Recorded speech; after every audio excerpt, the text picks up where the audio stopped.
Welcome to NarrativeNook audio tales where enchanted stories come to life. If you enjoy our stories, please subscribe, like and share to support our channel. Enjoy listening. "Let me, Mr. Lon," Roxanne offered. Lucian reacted quickly, holding Jones back. She turned the doorknob with a silver needle in her hand. James spoke then. Lucian, Roxanne, please don't come in first. I'll have to face this myself. I'm going to try to get her back." Roxanne halted in her steps. She turned to look at Lucian. Jones felt anxious upon hearing that. "No. We can't leave him in there alone. James, stop what you're doing. Don't torture your mom anymore. Calm down, Mr. Lon," Lucian instructed coldly. Jones regained his senses. He was still gripped with anxiousness, though. "Lucian, what should we do? We can't let her act like Sheba for a long time." "That's what Roxanne said, isn't it?" "Yes. I know. But James is with her now. He won't ever hurt his mom. I'm sure he feels the same way as you. Do you understand what I'm saying, Mr. Lon? Mrs. Lon won't ever break out of this vicious cycle if we let her continue acting this way." Yes, she did feel better after they went to look for an ancient sorcerer in Allender last time, and he used a ritual to heal her. But now, the sorcerer had passed away. Where else would they find someone like him? Lucian pondered about the consequences before finally making the decision to support James. Roxanne immediately understood what Lucian meant after he spoke. She comforted Jones. "Mr. Lon, I know what's going through James' mind. Let him try to win over the identity that shouldn't exist if there are two personalities in Mrs. Lon. Maybe it would work out that way. Don't worry. I'll come to his aid if anything goes wrong." Even though she wasn't sure that James' technique was going to work, Roxanne knew she had to promise Jones the best outcome first to steady his emotions. It worked. Jones was finally convinced. "James, you make the call. If you notice something is amiss, let us know," Lucian shouted through the study's door. James nodded inside the room as he lifted his eyes to look at Yennefer. "No, wait. The person before me isn't my mom. It's Aunt Sheba. She can't accept that her sister is gone. That's why my mom created the personality of Aunt Sheba in her mind. Please sit down, Aunt Sheba. We need to talk." James wasn't able to pin down the reason why he had calmed down completely. Previously, James would break down when he saw the viciousness on Yennefer's face and heard the hurting remarks she hurled at him. But now, things were different. He finally admitted that the personality before him was Sheba and needed to talk to her. What is there to talk about, James? You were the one who killed me. You cruel man, I fell into the well because of you. James, I'm your mom's identical twin sister. How could you do this to me?" Yennefer screamed angrily. Her accusations sounded beside James continuously. However, James was no longer afraid of Sheba. Instead, he looked at her calmly. "Aunt Sheba, that was an accident. Nothing more. It wasn't my intention to make you fall into the well. Come on. Please have a seat," James stated calmly. Sheba continued staring at him with a sinister, raging glare while gritting her teeth. Why? Why did you kill me? I cared for you sincerely. I bought you everything you wanted when you were young. I loved you so much." A sadness appeared in James' eyes. "Yes, Aunt Sheba. You're right. But Aunt Sheba, you were the one who changed first.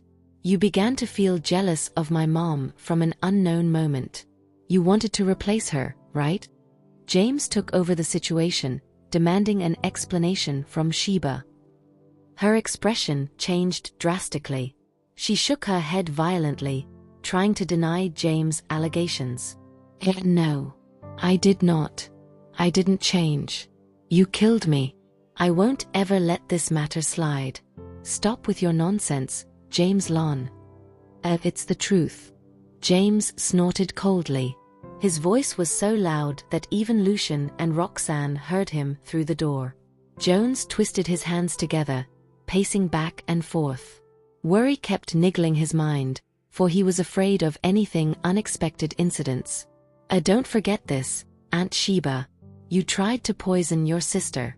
You wanted to hurt and cripple her so you could be with my dad forever, right? James made up his mind. I need to use poison to fight poison. I have no choice, even if Aunt Sheba would resort to crazier actions. No. I didn't do that. It wasn't me, James. You don't try to deny it anymore, Aunt Sheba. It was you. You even tried to stop me from telling the others. Aunt Sheba, why? Why is it wrong for me to inform my mom about what happened? A long-time professional in psychology, James had never thought he would come face to face with consciousness one day, trying to reason with it. Consciousness was different from subconsciousness. The subconscious mind will follow the patient's will, but the conscious mind does not.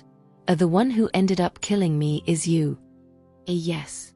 You're right, and I blame myself for it. I had no choice, though. I had to protect my mom.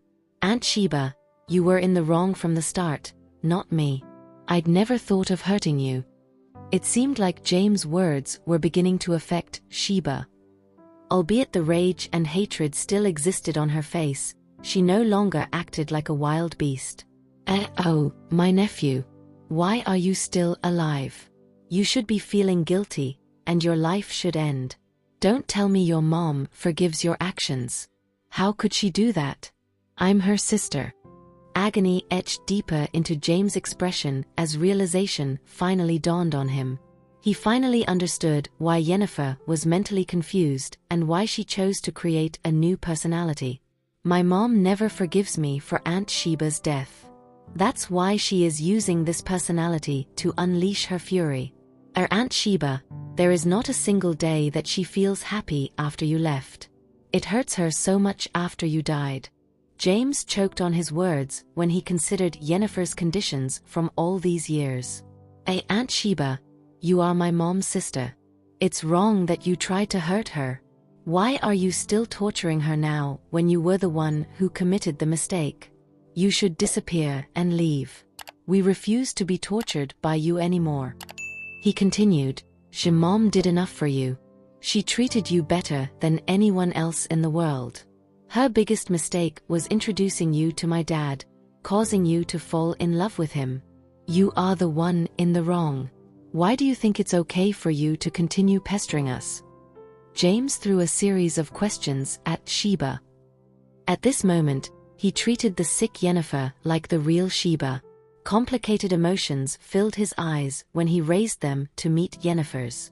Sheba was bereft of words, her hands trembling as reluctance slowly appeared on her face. Is that so? Is that the truth?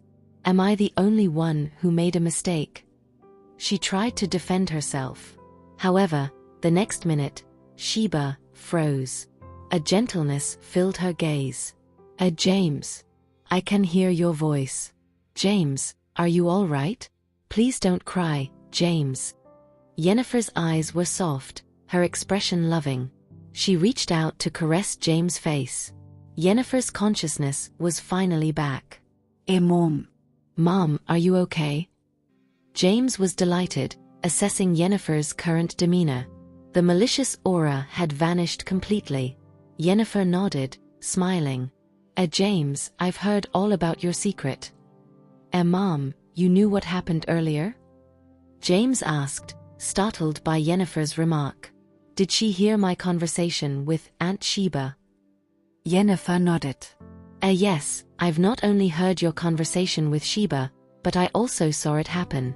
It wasn't anything like this in the past. Previously, I've always felt like I'm locked up in a dark cage, unable to see or hear anything, and there is no way I can escape, no matter how much I wish for it. But this time around, I heard your voice. I panicked, trying to scratch my way out. Like a mist, the cage poofed and was gone. Even though I could see you, I still couldn't move. I think it was because your Aunt Sheba knew she was wrong. That was why she released me.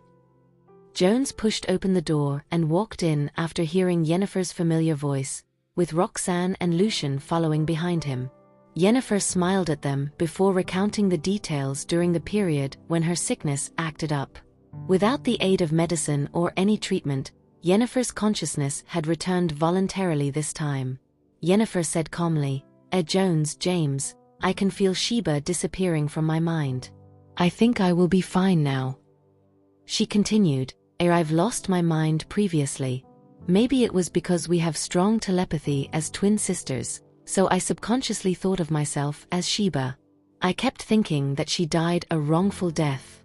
So many years have passed. It's time I stop thinking that way now. I'm sorry for James, though. He tried his best to heal me all these years. You are the best, my son. Yennefer consoled them when she noticed the others still looked worried. She focused her gaze on James, and a happy smile spread across her face. I can never ask for a better son than James. Anyway, you guys can rest well tonight. Nothing will make me lose my mind anymore. Sheba made her mistake. It was just a coincidence that she died tragically. Also, never did I pay tribute to her once these years. Let's head to Zendale together tomorrow so that I can pay my respect to her in our hometown. Roxanne and Lucian could leave in peace, knowing that Yennefer had finally unraveled the weight that pressed down against her shoulder and got rid of the wrong mindset in her mind. Jones thanked them profusely when the group returned to the hall. Lucian directed his words at Jones and Yennefer. Since Mrs. Lon is all right now, we shall head home. If anything arises again, don't hesitate to call us. Excitement filled James' face as he walked the couple to the front yard. Thank you so much, Lucian. Thank you so much, Roxanne. If it weren't for you two, I would still be running around in circles. Roxanne shook her head, smiling lightly. Please don't talk about yourself that way, James. You showed us your filial piety as a son too. Mrs. Lon wouldn't be able to overcome her inner demons if you didn't put in the effort. Lucian merely patted James' shoulder, saying, Don't forget this. You will have to be serious in your job as a CEO after this. No problem. That's my responsibility. James grinned. Elias and Sonia pestered Lucian and Roxanne for an update after they arrived at the manor after a trip to the Lon family's mansion. The couple recounted the story from yesterday night to Elias and Sonia. They couldn't help but sigh inwardly. Oh, mental illness is scary. We didn't expect Yennefer's other consciousness to torture her for so many years. Luckily, everything is over now.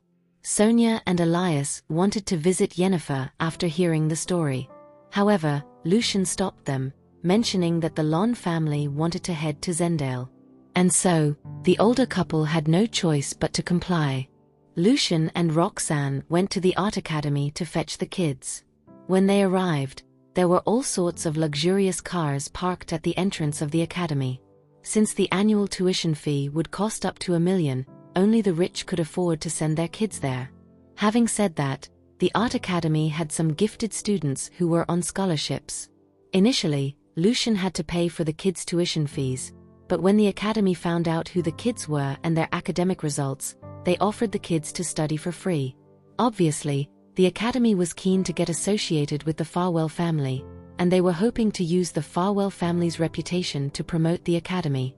Generally, parents would think the academy was an excellent institution if they were to see the kids from the Farwell family studying there. True enough, the academy saw an exponential increase in student enrollment after they used the kids to promote the institution both publicly and discreetly. The academy didn't group the students according to their ages, though. Instead, they were grouped according to the art subjects they majored in. For example, there were music classes, dance classes, cinematography classes, and so on.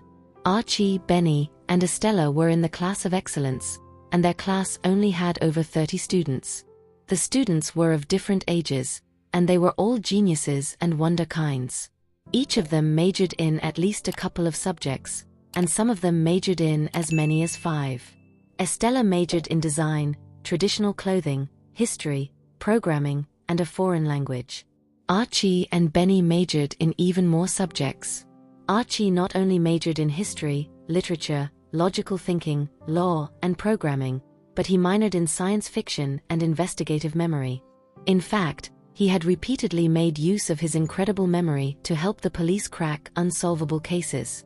Benny majored in 5 subjects as well, namely history, programming, archaeology, cybersecurity, and business logic. At the same time, he minored in climatology and nuclear power. Among the students in the class of excellence, no one was studying as many subjects as Archie and Benny were.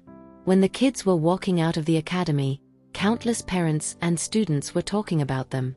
Those 3 kids are from the Farwell family. The boys look so handsome, and the girl is so sweet. I envy them so much. It's such a blessing to be born into the Farwell family. I can't agree with you the more. They have an incredible family background, but I'm so jealous of their talents. Not only are they in the class of excellence, but they're the best students in the class. The subjects they major in aren't even popular subjects among kids their age. The way our minds work is no longer comparable to theirs. Exactly. They're so young, but they have already achieved so much in life. That little girl, for example, is the founder of Snuggly. I heard that Mr. Farwell isn't even managing the business. Instead, he gave her a team of people to work with. That brand is now worth billions. A life is so unfair. I would give up 10 years of my life if my kid could be as smart as them. The kids heard about what was said about them, but they were used to it. Nevertheless, they still picked up their pace because they were eager to see their parents. Nobody can ever beat Daddy and Mommy when it comes to excellence. Daddy is the leader of the business world, and Farwell Group is currently the biggest company in the country. Furthermore, it's only going to get stronger in time. Mommy, on the other hand, is an amazing doctor. Not only does she have incredible medical skills, but she also developed lots of new medicines to help patients. The kids rushed toward Lucian and Roxanne the moment they saw their parents. Lucian and Roxanne then looked at each other with affection in their eyes before squatting down to carry the kids into their arms. Archie and Benny threw themselves into Lucian's arms, so Lucian was carrying one boy in each arm. Meanwhile, Estella jumped into Roxanne's embrace. As Roxanne was lifting Estella up, Estella gave her mother a peck on the cheek. Upon getting into the car, the kids started sharing the things they learned at the academy with their parents. Estella made friends with a very amiable young girl who had just joined the class and had a passion for design. Although the young girl was 2 years older than Estella, she was a huge fan of Estella's Snuggly. The girl's name is Yvonne Jenkins. Apart from design, she's also good at biology, so she told me a lot about biology. She's polite and humble, unlike the other girls at the academy. Could I invite her over to our house in the future? Estella's eyes were filled with anticipation when she glanced at her parents. Roxanne immediately nodded and smiled. Of course. Since she's a good friend, you ought to offer her your best hospitality. Perhaps you could learn to make a dish or a dessert to welcome her. Sure. Teach me, Mommy. I'll try my best to learn. Estella agreed gleefully. Meanwhile, Archie and Benny were talking to Lucian about the lessons they learned in history class. When they were discussing historical events and figures, Lucian took the opportunity to help the kids improve their understanding of the topics in question. Needless to say, the blissful atmosphere in the car filled Roxanne's heart with warmth. As soon as they arrived at the manor, the kids' grandparents quickly went to see them. Elias was excited to play a game of chess with Archie and Benny, while Sonia was eager to help Estella tailor a dress. Estella had promised Sonia she would tailor a unique dress for her, and Sonia was stoked. Over at the hospital, Jonathan had made it a habit to fetch Madeline off work every day. He had brought Madeline and Lorraine to all the tourist spots around Horrington, and they were planning further road trips. Unfortunately, Madeline had to return to her post. Madeline's recent looks had changed a lot, and she seemed to have become a younger and more lively version of her former self. Upon packing her belongings, she left her office and bumped into 2 female doctors coming from the opposite direction. Naturally, she greeted them. Dr. Zander, I saw Mr. Queen waiting for you downstairs. I envy you so much. You're so lucky, Dr. Xander. You first treated Mr. Queen's gastric, and he eventually became your boyfriend. When will I ever experience such good luck? Madeline's heart raced, and she was blushing when she heard what the doctors said. She then quickly waved dismissively and said, You guys have gotten it wrong. Mr. Queen and I are just friends. Despite saying those words, Madeline was overjoyed within. Just admit it, Dr. Xander. Maybe Mr. Queen isn't an expressive man, so you should take the initiative to confess your feelings. We're all adults here, so there's nothing to be ashamed of. That's right. Everyone can see how much Mr. Queen cares about you. Didn't he send you a box of peaches a few days ago? It's not the peach season now, so he must have gone through hoops to get those peaches. Madeline was overjoyed when she heard her colleagues teasing her. She then smiled and silently admitted to the wonderful relationship she had had with Jonathan. To avoid letting Jonathan wait for too long, Madeline bade the doctors farewell and hurried into the elevator. A thought flashed across Madeline's mind when the elevator was descending. They're right. Jonathan isn't an expressive man. Since that's the case, should I be more initiative? However, as a woman, shouldn't I be more reserved? No. If I were to make the first move, I would be at a disadvantage in the relationship. Her thoughts were running wild when the elevator door opened. Nevertheless, that didn't stop her from dashing toward the parking lot to see Jonathan smile. Once James occupied the position, his first decision was to launch a promotional activity for Flora Verba Group's 4th season product by collaborating with Snuggly. 500,000 units were sold after the launch. To thank its customers, the company gifted anyone who bought its product a Snuggly children's apparel.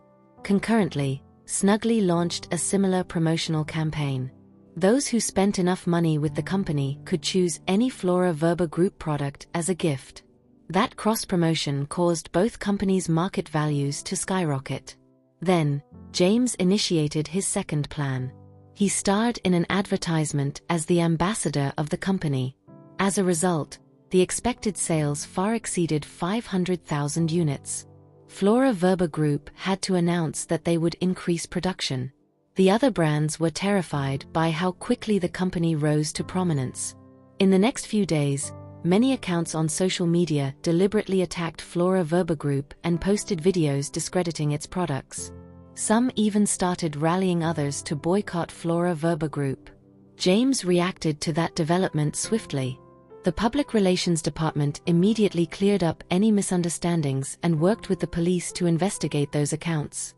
They eventually discovered that those accounts' IP addresses originated from overseas and that it was impossible to determine who was the person behind the scene. Still, they solved the crisis so wonderfully that it attracted a new wave of fans to the company. In fact, plenty of men even asked Flora Verba Group to develop products suitable for them. Meanwhile, Roxanne praised James' marketing strategies inside the living room of the Farwell residence. Lucian, on the other hand, merely nodded approvingly. These are common business tactics. You're just overreacting. Initially, she didn't like what he said. However, she quickly recalled Lucian had been one of the wealthiest men for years. Thus, his words carried weight. She pouted. Fine. I doubt James will have the nerve to show off in front of you. Still, I'm delighted with his work so far. Flora Verba Group is now valued at 70 billion. I don't even know how much money that is. I must admit, Lucian and his pals are all terrifying money-making machines. If you set a higher price for your medicine, your hospital and pharmaceutical company will be valued at least 10 times higher than Flora Verba Group. Actually, Lucian didn't dare to overestimate himself before Roxanne. In terms of commercialization, the hidden values of my wife's research institute and pharmaceutical company are far more terrifying than anything.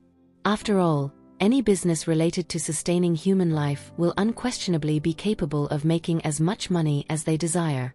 Really? As you know, I didn't make the medicine to earn more money, replied Roxanne. Lucian nodded. She's so excellent. They chatted until Caden arrived to report to Lucian about work. When that happened, Roxanne left the living room and entered the study to delve into new medicinal research. I've been tracking Christina's whereabouts, Mr. Farwell. I think I've finally found her. She's currently in Horan. However, she may accompany Mr. Goldstein to an event in Chronicles in a week.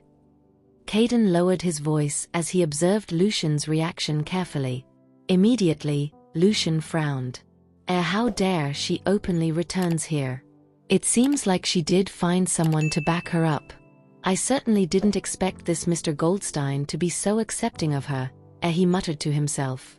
How should I deliver Christina the ending she deserves as swiftly as possible? If I don't, she'll continue to pose a threat to my family. In the dark of night, Jonathan's car stopped outside Madeline's mansion. Rapidly, he left the car and opened the door for her. However, Madeline disliked that. You don't need to treat me so politely, Jonathan. I have hands, you know? I can open the door myself. Even though he was acting gentlemanly, it made her feel as though the distance between them had been expanded. Jonathan smiled. It's a habit. Ever since I was a child, my parents reminded me to mind my manners and etiquette. Since you don't like it, I won't do it again. Okay. A faint grin settled on Madeline's countenance. Tonight's movie was incredible. Thanks for the recommendation. Otherwise, I wouldn't have known I love science fiction films. Honestly, she would have said she enjoyed the movie, even if it was terrible. Anything she did with him would always be romantic. Jonathan beamed as though he had just received an award. I'll invite you to the cinemas again if there's a new one coming out next time. Oh yeah, how has your mother been? Nodding, she wondered if she should invite him into her home. Mom should be asleep by now. If I let him in, it'll just be the two of us in the living room. Would that make my intentions too obvious? Just as she was about to speak after gathering her courage and recalling her best friend's encouragement, Jonathan's phone rang. He glanced at the device before turning to Madeline. I'm sorry. I need to take this call. After nearly 2 months, he had almost forgotten about Coralie. Coralie still spoke coyly and cheerfully. It's been a while, Jonathan. Did you miss me? Stunned, he wasn't sure how to answer. I'm just messing with you, hee. I'll arrive at Horrington by plane tomorrow. You should be able to pick me up, right? I'm here alone this time, so I'll need to rent a place. I'll be counting on you to help me out. Her tone seemed to suggest she was simply telling him her plan instead of seeking his approval. In response, Jonathan nodded. Okay. I'll pick you up at the airport tomorrow. We'll talk about the rest later. All right. I really want to see you again soon. Coralie's cheery and straightforward attitude made every word she uttered seem natural. While her demeanor could be interpreted as being casual with a friend, it could also be viewed as her method of courting him. Since Jonathan rarely interacted with women, he simply thought Coralie was a forthright woman. After hanging up the phone, Jonathan arrived in front of Madeline. Madeline could make out a woman's voice from the call, which she was confident belonged to Coralie. Suddenly, she felt gloomy, especially when she heard Jonathan promising he would pick Coralie up at the airport. The words dancing on the tip of her tongue vanished instantly. Suppressing her emotions, she said, It's getting late, so I'll head back to rest now. Jonathan was slightly startled for 2 seconds because he noticed her tone had changed. However, he thought his ears might have just been playing tricks on him. Hence, he replied, Okay, rest well. We'll have a meal and watch a movie together again next time. I always feel relaxed when spending time with her. Honestly, I like this feeling. Once Madeline stepped into the mansion, Jonathan returned to his car, fired up the engine, and drove away. As she watched the car leave, she muttered, Maybe I'm reading too much into things? Is he interacting with me more intimately because Coralie isn't in Horrington recently? The next day, Madeline felt somewhat uneasy as she sat in her office.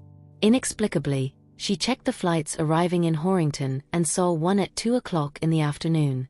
When doctors visited her to discuss the hospital bed issue, they noticed she seemed distracted. Like a robot, she replied, "I will add one more building to the inpatient department. So, everyone, please hold your horses. Assign the beds to the patients according to the severity of their illnesses. If things still don't work, you may add beds into the corridor. However, you must ask for permission from the patient's family first." In the end, her mind became so chaotic and unfocused that she had to call Roxanne for help. What does it mean to like someone, Roxanne? How should it feel? Jonathan's picking up Coralie at the airport today, and I feel awful. I don't understand why I feel aggrieved. Roxanne sighed in her mind when Madeline's rant bombarded her ears the moment she picked up the phone.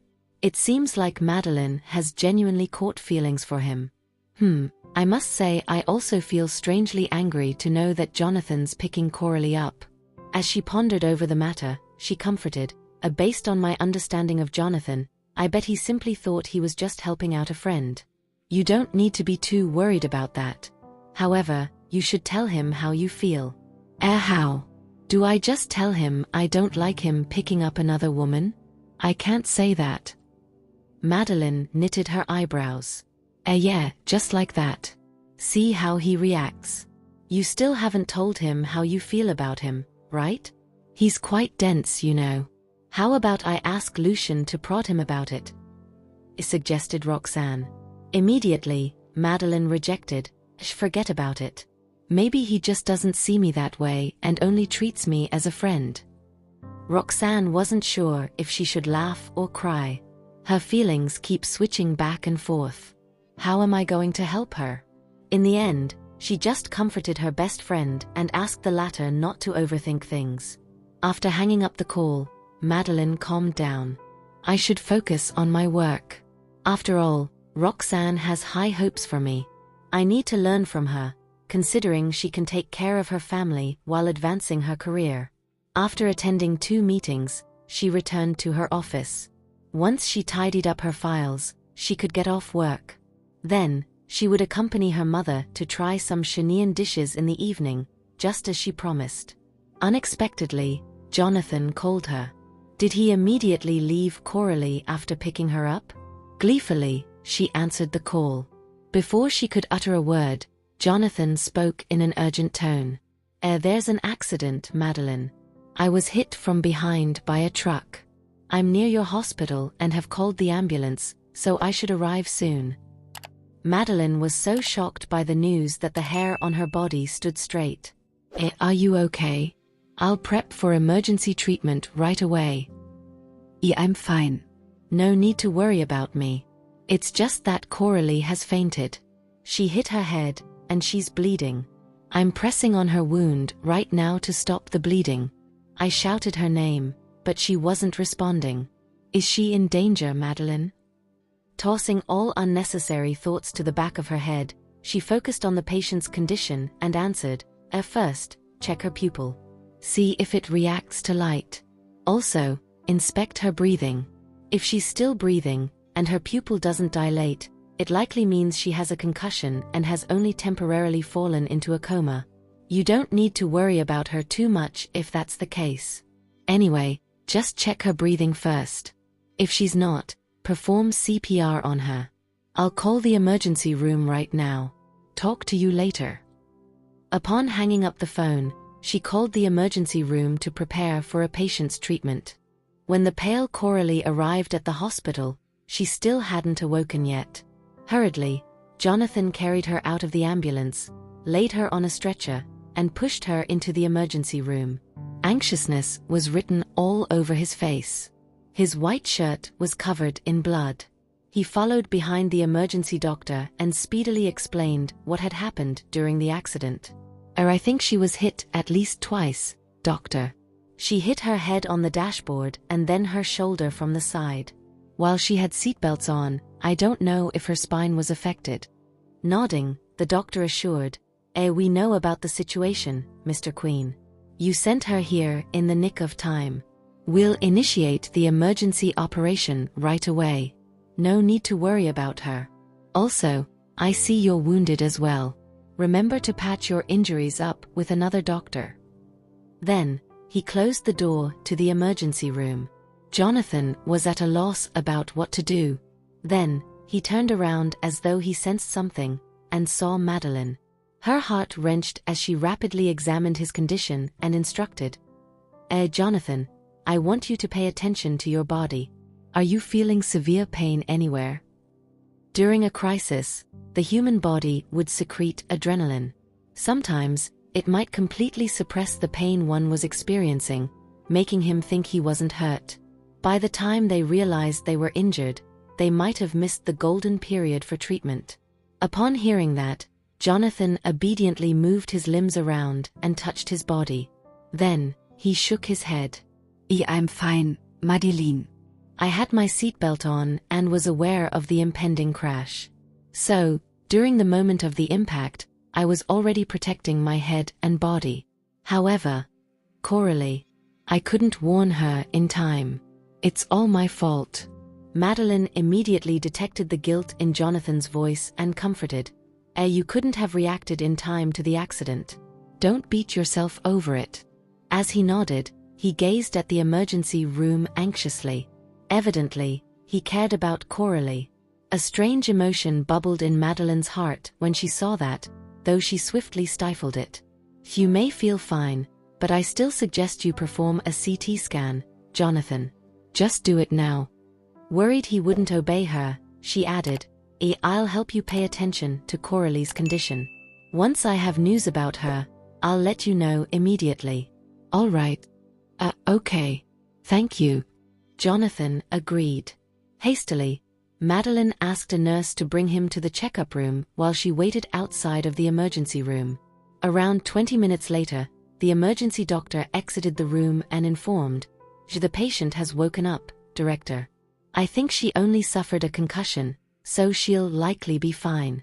We're still scanning her brain for blood clots to see if we need to extract any." Madeline nodded. Thanks for everything. Give your full attention to every surgery." Without delay, the doctor returned to his post. Soon, Jonathan came back to the emergency room. His examination had been completed, but the report hadn't come out yet. Madeline proceeded to disclose Coralie's condition to him. His anxious expression relaxed when he learned that Coralie was fine. "I'm to blame for this accident. When I saw a traffic jam on the road leading out of the airport, I decided to take a shortcut. I didn't expect so many trucks there. Not only that, many of them didn't follow the rules. It's my fault Coralie got hurt." Jonathan muttered as though he was talking to himself while also lamenting about the incident to Madeline. Madeline didn't feel great listening to that. Why is he berating himself? It was an accident. No one will ever wish for one to happen. Another half-hour passed before Coralie was pushed out of the emergency room. Her pale complexion looked normal now, and the wound on her forehead had been sewn. When she saw Jonathan, and how he seemed to be freaking out and blaming himself, she grinned. Interesting. This is my first time encountering a car accident. The experience you brought me is truly exceptional, Jonathan." Coralie saw Madeline standing at the side when she swept her gaze past the latter. "Her eyes are pretty." Still feeling guilty, Jonathan apologized. "I'm sorry for allowing you to get into an accident, Miss Crawford." Though he was relieved to see Coralie well and dandy. "It's fine, Jonathan. However, if you feel remorse over this, feel free to spend the next couple of days taking care of me." Coralie's signature casual smile returned to her countenance. She patted Jonathan's shoulder and was then pushed into an ordinary ward. In response, Jonathan nodded. Seconds later, the emergency doctor explained Coralie's situation to him. The blood clots in her brain caused by the concussion will slowly dissolve over time.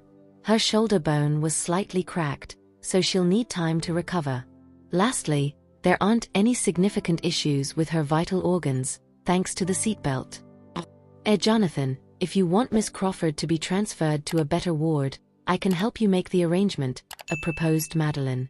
That idea popped into her mind just as she wondered how to cheer Jonathan up. Okay. Thank you so much, Madeline. I bet there'll be plenty of things I'll need your help with later on. Jonathan had basically admitted that he would be caring for Coralie in the hospital over the next few days. Stifling her displeasure, Madeline forced a smile and gave an excuse to return to her office. After she closed the door, her smile was replaced with a gloomy expression. For some reason, I'm feeling really awful right now. Is it because I'm jealous or maybe disappointed? I don't get it, but it doesn't feel great. After recalling her promise to her mother, she hastily changed out of her hospital outfit and left the office. She even intentionally avoided the inpatient department so she wouldn't bump into Jonathan, who was taking great care of Coralie. At 8 at night, Madeline dined with her mother in a restaurant. Lorraine could tell her daughter was distracted. The food here is quite delicious, Maddie. I've finished mine. What about you? The older woman had a hunch that her daughter was thinking about Jonathan. Sadly, Madeline's a stubborn woman. I'm done too. Are you satisfied with the food? If you are, we'll come here more often. After snapping out of her thoughts, she raised her eyes, saw her mother's calm look, and shifted her sight away guiltily. It feels like she can see through me. How are you getting along with Jonathan lately? Any new developments? I'm still waiting for the good news, you know. His personality suits you well. In Lorraine's heart, Jonathan was an excellent son-in-law. In response, Madeline panicked and shook her head. Be mindful of your words, Mom. Jonathan and I are just very good friends. However, I'm not the only friend he has. You shouldn't just push me to him like an item. The instant Lorraine heard that, she knew what had happened. So you've encountered a love rival, eh? Thank you for listening.